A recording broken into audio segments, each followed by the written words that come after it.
Hello साथीहरू नमस्कार सबैजनामा। म चाहिँ आज एउटा भिडियो बनाउँदैछु। यस्तो हाँस उठ्दछ भिडियो चाहिँ।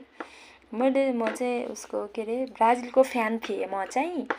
अनि मैले सोचेको थिएन कि अर्जेन्टिना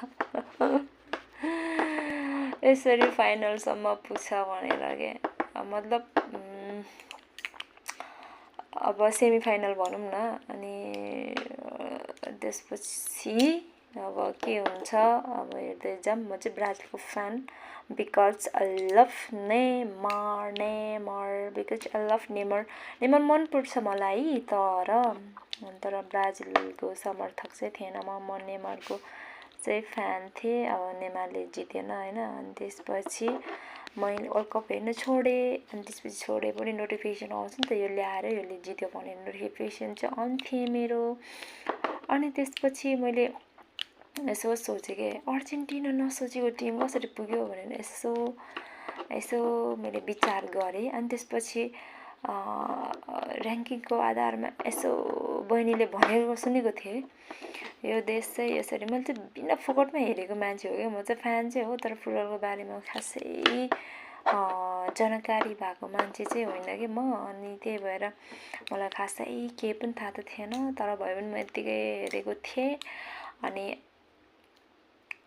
अनि के भयो भन्दाखेरि चाहिँ हेर्दा अनि त्यसपछि ब्राजिलको हेरुन्जेलसम्म चाहिँ मैले हेरेँ। ब्राजिल 16 पुगेपछि हेरेँ। अनि त्यसपछि ब्राजिल आउट भएपछि चाहिँ मैले जब त्यो नेमर रोएको पनि मैले हेरेको छैन कि, हेर्नै सकेन कि। क्लिप टिकटकमा आइरहेको थियो सानो होइन। मतलब मैले बिहान थियो मेरो काममा जानुपर्ने थियो। बिहान 6 बजे घरबाट निस्केपछि म 6:45 पुग्नु पर्थ्यो काममा। म चाहिँ काममा गएको थिएँ। अनि काम सकेपछि मेरो काम चाहिँ 7 बजेदेखि 11 बजीसम्म। अनि काम सकेपछि म यसो हेरेँ, निस्किने बित्तिकै मोबाइल छोएँ, हेरेपछि थाहा पायो कि ल ब्राजिल आउट भइसकेछ। नोटिफिकेसन आएर बस्यो रहेछ त आउट भयो भने बाफरे। अनि त्यसपछि म घरमा आएँ जसँग मैले त बिहानदेखि लागेको चाहिँ थियो है हार्छ भनेर।